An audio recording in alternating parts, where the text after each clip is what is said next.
Assalamualaikum warahmatullahi wabarakatuh. Waalaikumsalam warahmatullahi wabarakatuh. Terima kasih teman-teman semua. Jadi pada hari ini kita akan berdiskusi melalui sebuah media podcast tentang nanti sebuah framework yang ada di Understanding by Design ya. Jadi di mata kuliah kurikulum. Jadi framework ini sangat penting untuk kita pelajari untuk bagaimana nanti supaya sebuah Understanding by Design itu berjalan dengan baik. Yang seperti kita tahu yang mereka pelajari, framework ini kita singkat dengan where to ya. Jadi nanti ada W-nya where, kemudian hanya hook, kemudian E-nya explore, kemudian ratings, evaluasi, kemudian tailor, terakhir nanti O-nya organize. Jadi yang pertama mungkin akan diskusikan kita semua. Yang pertama kepada Mirzan untuk apa yang belum dipahami tentang where ini, untuk yang we atau bisa kita bilang where. Oke, selamat pagi semua. Saya rasa yang masih menjanggal di benak saya tentang what is the meaning about where to ini, tujuan dari pembelajaran yang berbasis where to ini gimana sih menurut Anda yang sebagai pengajar di kelas? Ini gimana nih teman-teman gitu? Oke, terima kasih. Jadi masalah tujuan ya. Jadi seperti yang kita tahu juga where itu kan menentukan arah studi didik. Betul, itu yang saya bingungin. Ya, oke, jadi ada yang bisa membantu mungkin? Ada yang bisa membantu menjawab? Oh Zia, silakan Zia. Saya jawab pertanyaan dari Bapak Mirzan. Tujuan pembelajaran itu kan tujuannya itu adalah untuk meningkatkan pemahaman peserta didik. Jadi pada materi sistem operasi nih, kita bisa menentukan tujuannya itu bagaimana seorang peserta didik itu bisa mereka mampu dalam mempraktikkan penggunaan dasar sistem operasi di kehidupan sehari-hari. Oh baik. Dan begini juga Mbak Zia, bagaimana posisi kemampuan peserta didik dilihat dari tujuan pembelajaran soal metode where to ini Mbak? Itu sih, ini selalu di benak saya di kelas, sebelum masuk kelas, saya bingung ini bagaimana posisi kemampuan peserta didik dilihat dari tujuan pembelajaran yang tadi itu yang selalu saya bingungkan Mbak. Baik. Jadi gini kan, kita sekarang dari observasi kita itu saat ini peserta didik itu berada pada tahap pengenalan terhadap konsep-konsep sistem operasi dasar. Maka mereka membutuhkan bimbingan lebih lanjut untuk dapat mengaplikasi konsep tersebut secara mandiri. Oke. Caranya Bapak. Baik. Lalu mengapa tujuan pembelajarannya seperti itu, Mbak? Mengapa seperti itu? Kenapa tujuan pembelajaran itu dipilih seperti itu? Karena untuk melengkapi atau melengkapi peserta didik dengan pengetahuan dan keterampilan yang relevan dalam menggunakan teknologi yang sangat diperlukan di dunia kerja sendiri. Oke, saya rasa saya sedikit menangkap Mbak ya. Saya rasa cukup menjawab apa yang ada di benak saya. Saya rasa begitu. Terima kasih Mbak Zia. Oke, baik, terima kasih Mbak Zia atas jawabannya ya. Saya rasa sudah sangat jelas tadi Mas Firzan ya atas jawabannya yang disampaikan oleh Mbak Zia.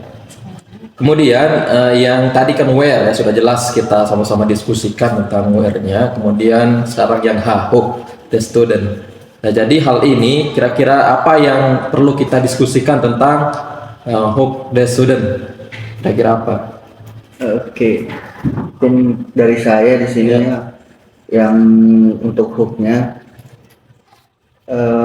bagaimana sih caranya untuk menggugah pemikiran untuk melibatkan semua peserta didik ke dalam ide-ide besar, itu kayak melakukan untuk kinerjanya. Oke, baik.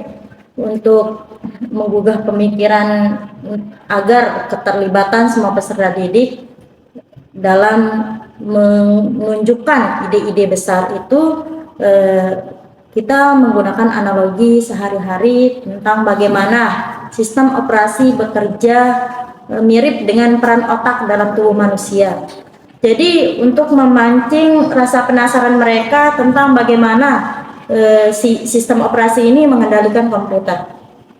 Oke, selanjutnya mungkin untuk situasinya ya, gimana sih situasi yang untuk peserta didik untuk bisa membuat ide-ide besar untuk yang menarik, konkret dan sangat penting seperti itu mungkin. Untuk hal tersebut kita menunjukkan atau memberikan contoh praktis bagaimana nih penggunaan dari sistem operasi tersebut untuk agar bisa membantu dalam kehidupan sehari-hari seperti mengakses informasi, bekerja secara efisien dan berkomunikasi tentunya. Oke, mungkin yang terakhir nih, bagaimana sih pendekatan untuk penyampaian materi sehingga menghasilkan minat atau keingintahuan terhadap materi yang disampaikan? Oke. Nah,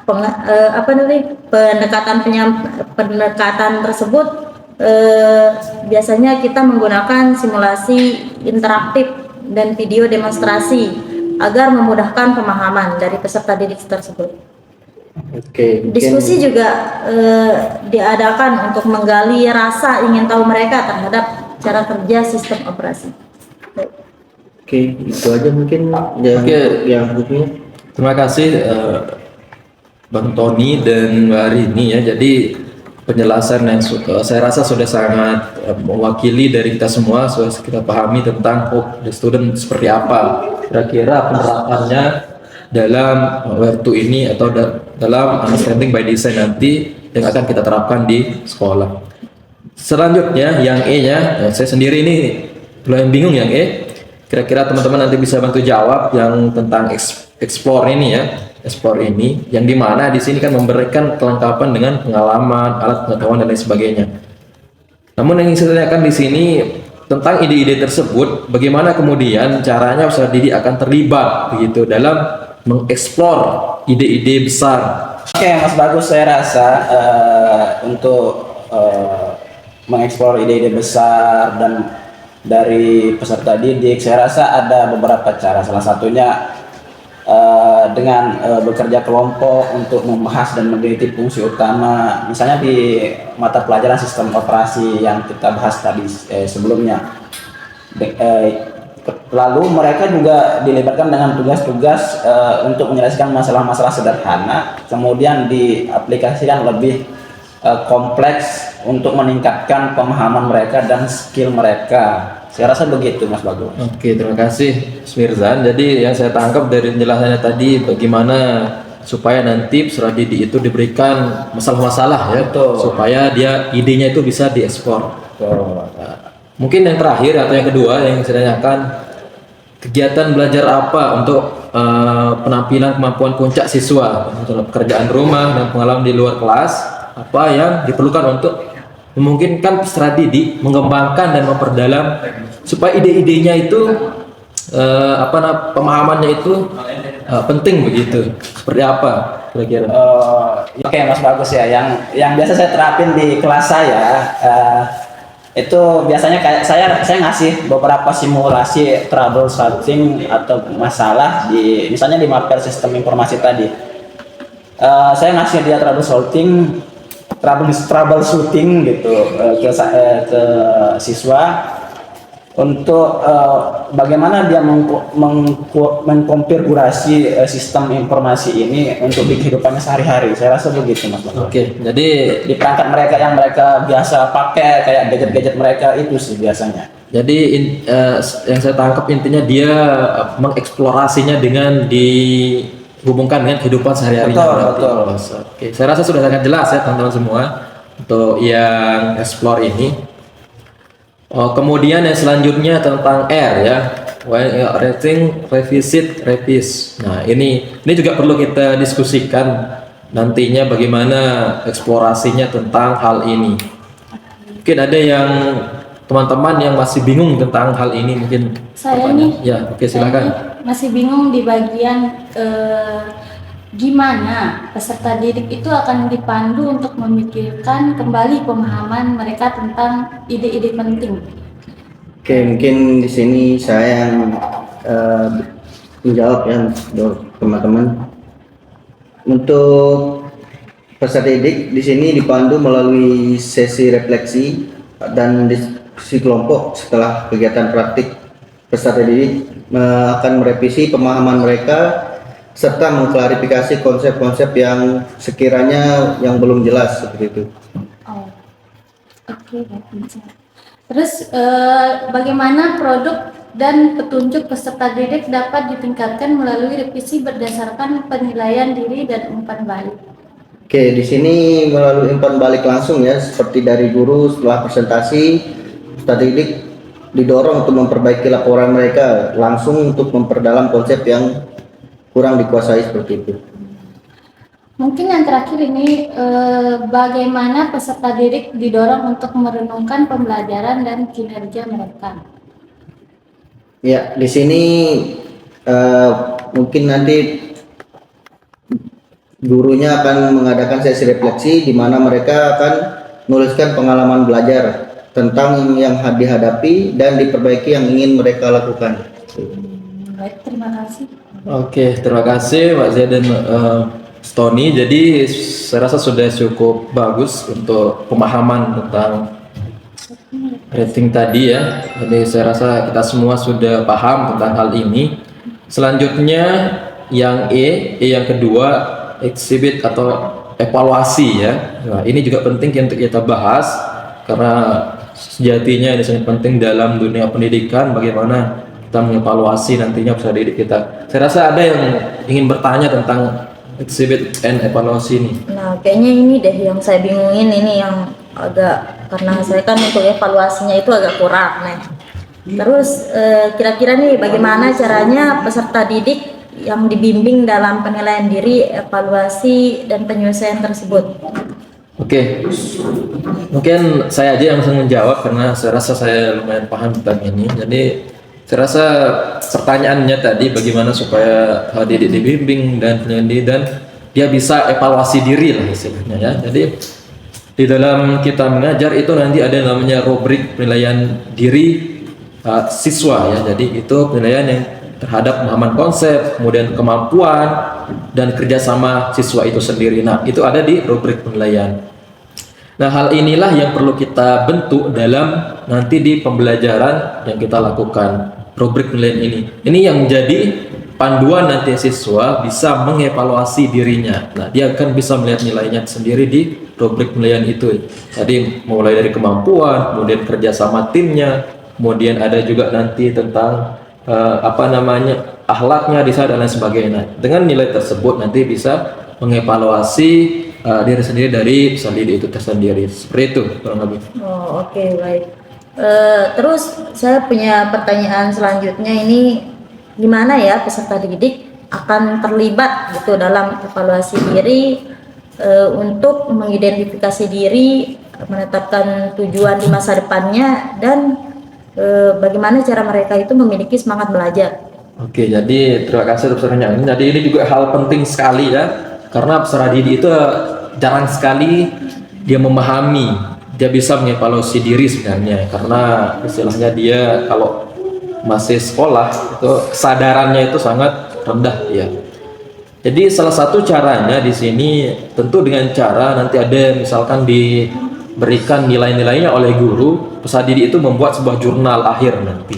Nah, jadi dari misalkan dari peserta didik itu masuk sampai dia ujian, nanti itu ada asesmen sebuah lembar-lembar LKPD dari asesmen formatifnya. Nah, jadi itu nanti yang akan menjadi kumpulan-kumpulan jurnal ini, itu yang akan menjadi evaluasi diri sendiri dari si siswa itu sendiri. Misalkan LKPD materi ini misalkan 70, kemudian LKPD minggu kedua di materi ini meningkat, kemudian rendah lagi. Nah, ini juga bisa dijadikan sebagai evaluasi diri untuk peserta didik itu sendiri supaya dia bisa berkembang di tahun-tahun berikutnya seperti itu. Jadi dia membentuk sebuah jurnal mungkin nanti. Itu jawaban saya. Terima kasih. Oh, baik, terima kasih sudah sangat jelas dari Pak Bagus.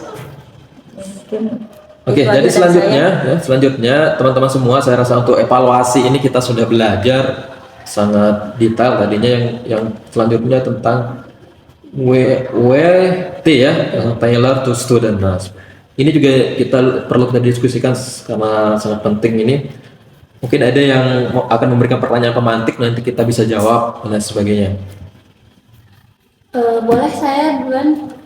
Iya. Ada satu pertanyaan yang ingin saya tanyakan ini. Bagaimana cara kita mengakomodasi berbagai kebutuhan perkembangan gaya belajar, pengetahuan sebelumnya, dan minat peserta didik itu sendiri? Silakan dengan dijawab. Oke, terima kasih dari Zia. Jadi untuk Taylor ini dari bagaimana kita supaya mengakomodasi berbagai kebutuhan perkembangan ya, belajar, kemudian pengetahuan sebelumnya dan minat. Nah, jadi ini sangat penting sebenarnya untuk kita ketahui. Sebelum itu kita perlu, kalau kita ingin mengetahui gaya belajar di dalam pembelajaran itu, kita perlu asesmen diagnostik namanya. Itu perlu kita lakukan supaya nantinya peserta didik yang kita ajarkan, kita tahu seperti apa, metode apa yang cocok untuk siswa yang kita ajarkan atau peserta didik yang kita ajarkan. Nah, ini pentingnya yang namanya asesmen diagnostik. Jadi ini sebenarnya sangat membantu kita dalam menganalisis bagaimana perkembangan pengetahuan gaya belajar peserta didik dengan melakukan asesmen diagnostik. Kemudian kita juga bisa memberikan tugas praktik dan pembelajaran mandiri agar sesuai dengan kebutuhan individual peserta didik ya. Jadi kita juga bisa memberikan dia semacam pembelajaran mandiri supaya dia bisa mengupgrade dirinya sendiri, tidak bersama kelompok-kelompoknya. Soalnya di kelompok nanti akan ada semacam yang menonjol dan lain sebagainya, supaya kita fokus kepada individu dari peserta didik itu sendiri. Seperti itu. Oke, mungkin ada pertanyaan lagi di Tyler ini. Sudah cukup, sudah paham semua ya? Ya, saya rasa sudah paham. Oke, saya rasa sudah paham ya di Tyler ini. Kemudian yang terakhir mungkin kita bahas tentang O ya, yang tentunya tentang O ini organize ya, organize. Mungkin ada yang akan memberikan pertanyaan pemantik tentang organize ini seperti apa nanti yang akan kita diskusikan maksudnya. Kira-kira apa yang belum dipahami? Mungkin ini ya, pengalaman belajar yang paling baik sehingga dapat mengembangkan dan memperdalam pemahaman peserta didik itu gimana? Oke, mungkin di sini saya yang akan jawab ya untuk organize yang tadi. Di pengalaman belajar yang melibatkan praktik langsung seperti simulasi, studi kasus, troubleshooting, dan sebagainya, serta diskusi studi nyata, itu yang bakalan membuat peserta didik lebih berkembang dalam pemahamannya. Gitu. Ya. Saya rasa sangat jelas kalau organisasi ini ya, kita bagaimana melakukan seperti yang dijelaskan tadi, organisasi dari peserta didik kita supaya berkembang ke depannya. Saya rasa sudah paham semua ya tentang where to, bagaimana kita menerapkan dan lain sebagainya. Terakhir mungkin saya simpulkan sedikit tentang where to yang kita pelajari ini dalam understanding by design-nya. Kalau kita lihat memang dari diskusi kita tadi, where to ini, framework WM2 itu sangat penting untuk kita pelajari dan terapkan nantinya pada saat kita mengajar di dalam kelas. Karena kalau kita lihat memang di understanding by design atau backward design itu sangat penting untuk kita terapkan ini.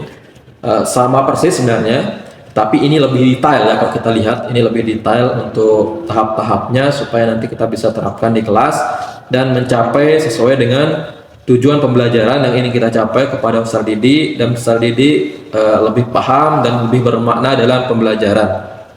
Jadi mungkin itu aja yang bisa kita diskusikan pada hari ini. Terima kasih teman-teman semua atas kehadirannya. Siap. Assalamualaikum warahmatullahi wabarakatuh. Waalaikumsalam warahmatullahi wabarakatuh. Terima kasih.